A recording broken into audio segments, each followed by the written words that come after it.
Dear plus one comma students, good morning. Today we shall discuss the 9.02 advantages and disadvantages of departmental organization. இந்த அமர்வில் துறைவாரி நிறுவனங்களோட நன்மைகளை மட்டும் பார்க்க இருக்கிறோம். Following are the advantages of departmental undertaking. அரசு தொழிலமைப்புகளினுடைய வகைகளில்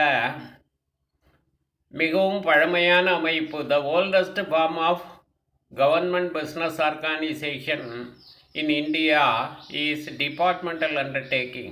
Now let us discuss the advantages. The first one is easy formation. Direct and control of parliament or state legislature. Secrecy maintained. Lesser burden of tax on public. Instrument of social change. Lesser risk of misuse of public money.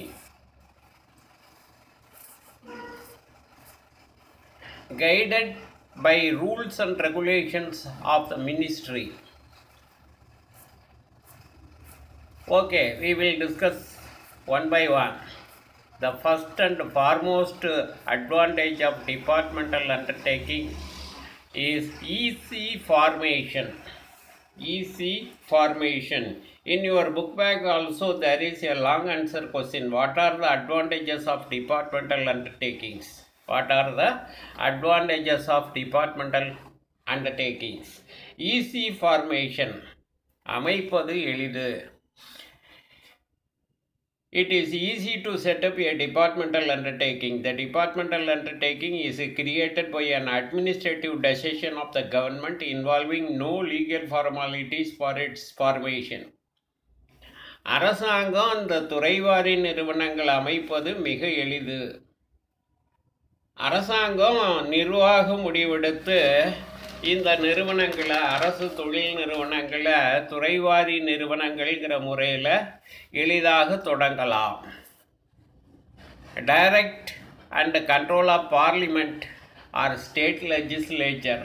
The departmental undertaking is directly responsible to the parliament or the state legislature through its overall head, that is the minister concerned. துறைவாரி நிறுவனங்கள் பாராளுமன்றம் அல்லது சட்டமன்றத்தின் மூலம் நேரடியாக கட்டுப்படுத்தப்படுகிறது. அந்த துறை சார்ந்த அமைச்சரோட கண்காணிப்பில், அவரோட நிர்வாகத்தில் இந்த நிறுவனங்கள் செயல்படுகிறது. ஆக அந்த துறை சார்ந்த அமைச்சரே முழு பொறுப்பேற்றுக்கொண்டு இதை செயல்படுத்துவார். சீக்ரசி மைண்டைன்டு, ரகசியம் காத்தல். Strategic industries like defense and atomic power cannot be better managed other than the government departments. Department undertakings can maintain secrecy in their working. பாதுகாப்புத்துறை, அணுசக்தி துறை அரசின் கட்டுப்பாட்டில் தான் இருக்கணும். ரகசியம் வாய்ந்த தொழில்கள், துப்பாக்கி தோட்டா தயாரிக்கும் தொழிற்சாலைகள், இராணுவ தளவாடங்கள் தயாரிக்கும் தொழிற்சாலைகள், இது மாதிரி உள்ள முக்கியமான தொழில்களை அரசாங்கம் தன்னோட பொறுப்பில் இந்த துறைவாரி அமைப்பு முறைங்கிற இந்த முறையில் செயல்படுத்துகிறது. ஏன்னு கேட்டால், இந்த முறையில் ரகசியம் பாதுகாக்கப்படும். வெளிநபர்களுக்கு இந்த மந்தனமான செய்திகள் தெரியாமல் நடத்தப்படும். Then the next advantage is lesser burden of tax on public. Earnings of departmental undertakings are entirely paid into the government treasury, resulting in lesser tax burden on the public. துறைவாரி நிறுவனங்களில் லாபம் கிடைக்கிறப்ப அந்த லாபத்தை அரசு கருவூலங்களில் தான் செலுத்துகிறாங்க. அதன் வழியாக அரசாங்கத்தினுடைய வருமானம் பெருகுகிறது, அதிகரிக்கிறது. இதனால் பொதுமக்களுக்கு வரி குறைந்த அளவில் விதிக்கப்படும். இன்ஸ்ட்ருமெண்ட் ஆஃப் சோசியல் சேஞ்ச், சமூக மாற்றத்திற்கான ஒரு கருவி. Government can promote economic and social justice through departmental undertakings. Hence a departmental undertaking can be used by the government as an instrument of social change. என்ன சொல்கிறாங்க, அரசு துறைகள் மூலமாக தான் சமூக நீதியை கொண்டு செல்ல முடியும், பொருளாதார மேம்பாட்டுக்கு வழிகாண முடியும். ஆகவே அரசாங்கம் சமூக மாற்றத்தை ஏற்படுத்த பொதுத்துறை நிறுவனங்களை கருவியாக செயல்படுத்துகிறது. Then the next advantage is lesser risk of misuse of public money. பொதுமக்களோட நிதியை தவறாக பயன்படுத்துதல்ங்கிறது இங்கே இல்லை. As the departmental undertaking is subject to budgeting,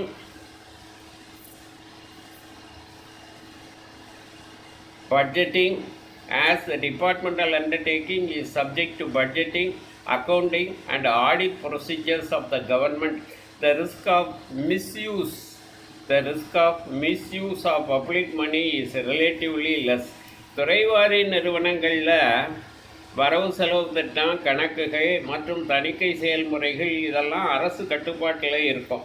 இதனால் பொதுமக்களோட நிதியை தவறாக பயன்படுத்த முடியாது. Guided by rules and regulations of ministry.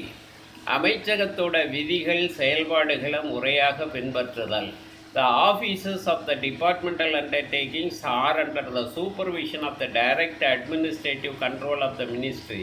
They are guided by the rules and regulations of the ministry, framed with a focus on public welfare. அமைச்சகத்தோட நேரடி கட்டுப்பாடு மேற்பார்வையில் துறைவாரி நிறுவனங்கள் செயல்படும். பொதுமக்கள் நலனுக்கு எந்த பாதிப்பும் இல்லாமல் அந்த துறை சார்ந்த அமைச்சகம் இந்த விதிகள் செயல்முறைகளை எல்லாம் வகுத்து கொடுக்கும். ஆகவே இதெல்லாம் நன்மைகளாக கருதப்படுகிறது.